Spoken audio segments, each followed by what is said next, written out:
It's Wednesday, it's February 23rd, 2022. I'm watching CBS this morning, and they have on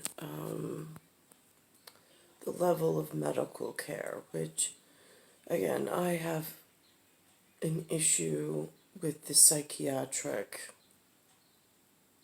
whatever in this area of drug addicts, rehabs, and putting somebody else's family history onto a totally innocent woman to make her and paint her like one of them or to further their own disgusting agendas. However, there are medical staff that do a really great job every day. There is a man on the level of doctor that's here, or one of the doctors that are here, taking care of another man. I don't want to get into their personal story, but it talks of pulmonary embolism. It shows a visual artist's like cartoon like image of the clot dislodging in one area to show what it actually looks like without having to show the blood, like in the actual blood, or showing the actual humors inside the body. It's a very it's not a gory, horrific. It's more of an informative, this is what it looks like, which is what they use in where I went to school for anatomy and physiology 1 and 2 and medical microbiology. In my teachings, they used Princeton education tools, which I rather liked, especially the second time that I took this series of classes. His chances of survival by not seeking care immediately. He was lucky. Omar Latouf is Henderson's cardiovascular surgeon. Now, this takes a look, just this one little snippet, takes a look at from a doctor's perspective of what they're practicing. Because this doctor's only focus that I can ascertain is patient comes in, patient's in trauma-like situation, life or death situation, and he has to rush him to surgery, otherwise he'll die. That's one level of doctor, and that's one level of thinking. For myself, I don't know what it's called, but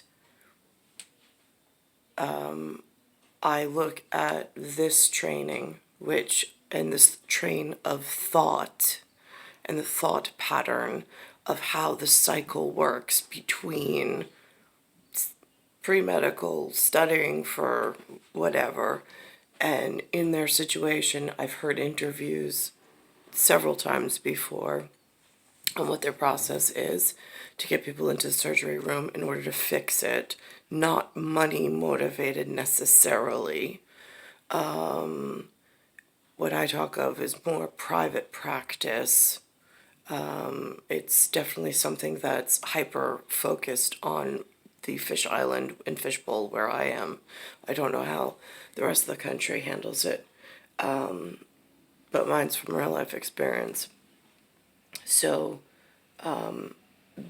this is going to walk through from the current surgeon and doctor's perspective of what they're talking about a pulmonary embolism, and then I'm going to sit back in my chair and go back to how the clot was formed, because nobody's talking about that part.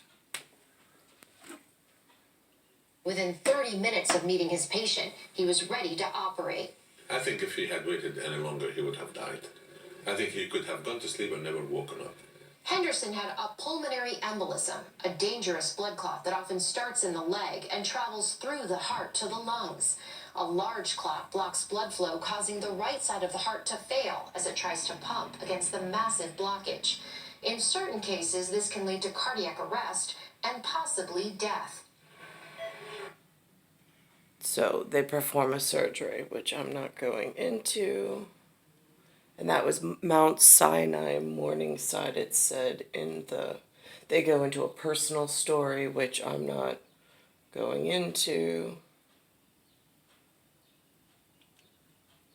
Well, I'm so glad you asked, because this is actually the third leading cause of cardiovascular death after heart attack and stroke, which we don't often talk about. And it can happen to anyone at any stage. So risk factors include things like bed rest or long plane flights or car rides more than 4 hours. This is what they blame them on, which she just went over: risk factors, surgery or prolonged hospital stay, hormone replacement therapy, birth control, pregnancy, cancer and certain cancer treatments, smoking, obesity, sedentary lifestyles.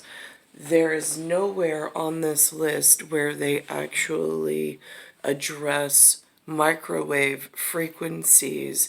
And just like you can microwave meat in the microwave oven by convection, which microwave or convection, depending, and alternating between those two, it can cause the clotting. I mean, it happens in the meat in the microwave. It tends to cook one area but leave other areas still raw. Which goes back to the electricity and the new, like, Bluetooth signaling that is invisible to the human eye, but can affect the human carcass. 4 hours, obesity, smoking, certain hormone therapy like oral contraceptives, hormone replacement therapy, pregnancy, cancer or cancer treatments, and major hospitalization, like major prolonged hospitalizations or major surgeries. Any of those things can increase your risk. And then finally, genetic conditions. So some people have a family history of clotting. It's really important to know that, because you may have a predisposition to clotting disorders. It's very scary. What about symptoms if you're worried? Right, so also important, because left untreated, there's a 30% mortality with pulmonary embolism. So with pulmonary embolism, we're talking about shortness of breath, chest pain that we say is pleuritic, meaning it's worse when you take a deep breath in. Some people feel a rapid heart rate and may cough up some blood-tinged or pink sputum. And then as far as clots in the legs, we're talking about red, swollen, tender, painful legs, usually one leg. So recognizing symptoms is really critical. And don't ignore the symptoms. No, please, these are very important to get checked out immediately. Dr. Cattaruzza, you're the best. Thank you so much. All right, coming up next, we'll talk with Olympic gold medal.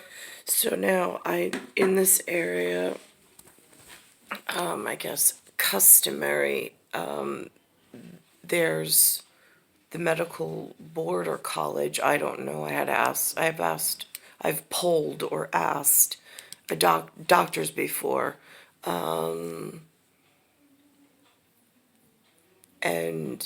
there's a board and there's a college for medical, but he didn't really get to whatever on that, because I was wondering how the doctors were, like, getting around immigration status issues personally. So, and I know that it's one of those silent doors that they've been using into the country seem to be through this medical association, which I have no idea who's running that. So,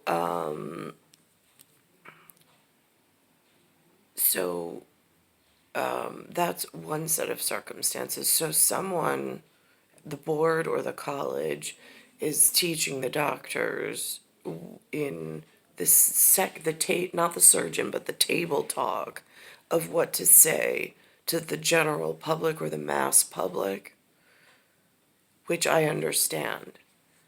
But I don't see or hear of anybody anywhere speaking about preventing the clots to begin with. The only thing that they offer is medication, which again is a temporary relief to a symptom. But why is a symptom happening? What has changed so significantly? And that's what's tied into planetary and some of these modern conveniences that are going on in the home that fall under a different, perhaps, sector, or there's some form of blockage between the education of this human changing societal and demography that have been over the last 4 decades for me, last 7 decades for Lynn, and let's think about this, and probably around another 2 to 3 decades for my grandmother before she had Linda.